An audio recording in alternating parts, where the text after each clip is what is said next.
AMC ni achuk thayo bisa pungwano rugui ward number 39 ni habanogo thangai amchai ni bura purichik rokno borom yafarka mayor Deepak Majumdar Pandaw bono karibo manjaka corporator Alok Roy social worker Osim Datta te Sanjay Saha osalni Pandawo bebagui khorok 290 bura purichik rokno boromni mukmu yafarka mayor Banamalipur Shibnagar Joynagar Ramnagar নীলাঞ্চল Krishnanagar অল্প বর্ষাতেই অল্প বৃষ্টিতেই বনমালীপুর বাড়িতে ৩-৪ দিন প্রতিবাদী জল থাকতো।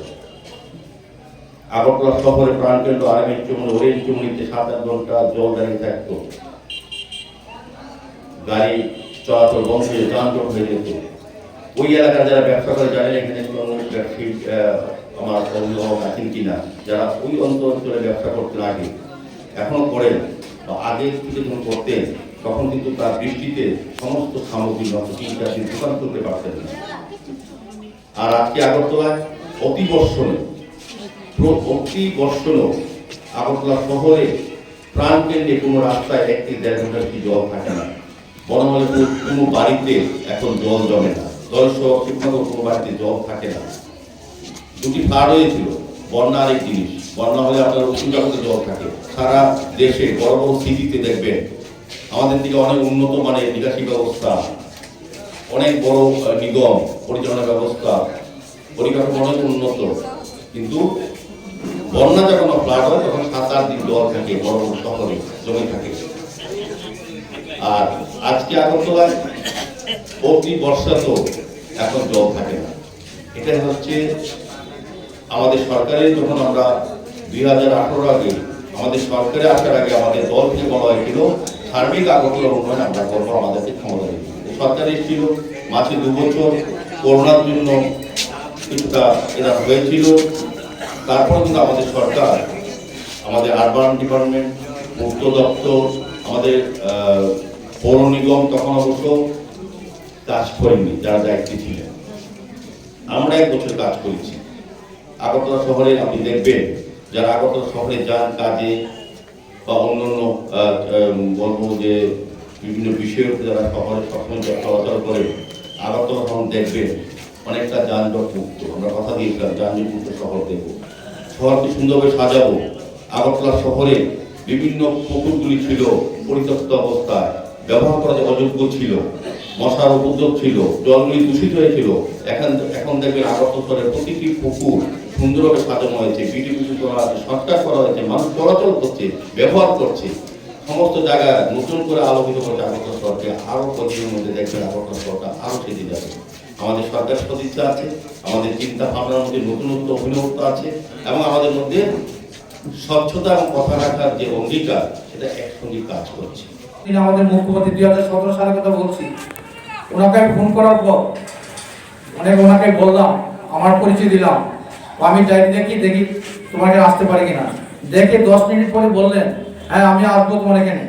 উনি আমাদের এই ক্লাবের প্রতিষ্ঠা দিবস উপলক্ষে আমরা একটা ক্রসকান্ট্রি দৌড় করেছিলাম, উনি উদ্যোগ ছিলেন।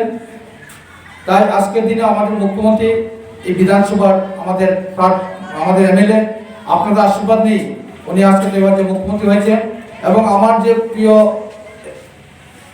এই পৌর নিগম পরিচালনার ক্ষেত্রে যেমন মুখ্যমন্ত্রী এমন মেয়র, ওনাদের আশীর্বাদে পাশাপাশি আপনার আশীর্বাদ নিয়ে কাজ শুরু করছি।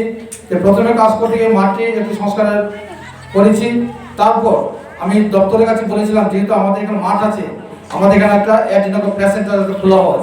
সঙ্গে সঙ্গে স্পোর্টস দপ্তরের ডাইরেক্টর এবং আমাদের মাননীয় মেয়র উনি সঙ্গে সঙ্গে উনি বলেছেন, এবং আমাদের আজকে যে প্রেস সেন্টার এখানে প্রায় ১৬০ জন মতো ছেলেমেয়েরা খেলাধুলা করে, যেটা আজকে আগরতলা সহ সারা ত্রিপুরা রাজ্যের মধ্যে এই প্রেস সেন্টার এখন বর্তমানে ১ নম্বরে আছে।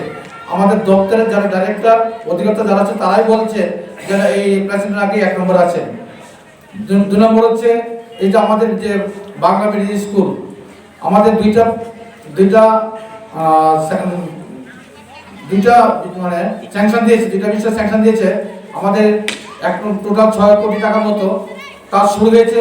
আগামী দিন দেখবেন আমাদের যে বাংলা মিডিয়াম স্কুল এত সুন্দর বিল্ডিং হবে, সঙ্গে আমাদের ইংলিশ মিডিয়াম স্কুল এত সুন্দর বাংলা মিডিয়াম স্কুল হবে, যেটা অলরেডি কাজ চলছে এবং 52 পর্যন্ত স্যাংশন হয়েছে। যেটার ক্ষেত্রে আমাদের মাননীয় মুখ্যমন্ত্রী মেয়র আশীর্বাদে এই কাজটা আমরা পেয়েছি এবং শিক্ষা দপ্তর থেকে আমরা সেটা সহযোগিতা পেয়েছি এবং আগামী কিছুর মধ্যে বাউন্ডারি কাজ এবং নতুন বিল্ডিং কাজ চলছে, আরো গতিতে কাজ শুরু হবে। তারপর আমাদের এই যে মহামায়া কালীবাড়ি আছেন, আপনারা সবাই চিনেন, প্রায় 70 বছরের কালীবাড়ি।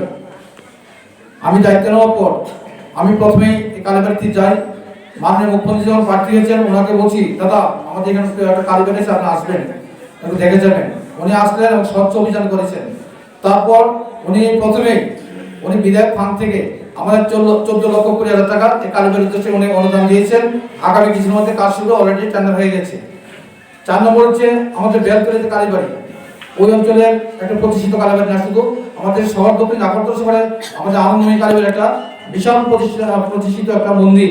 এই মন্দিরের জন্য আমাদের পৌর নিগম মাননীয় মেয়র ওই মানে ক্লাবে আর এই পূজা আনন্দময়ী কালীবাড়ির যে কমিটি ওরা দাবি করেছেন একটা পাবলিক টয়লেট দেওয়ার জন্য।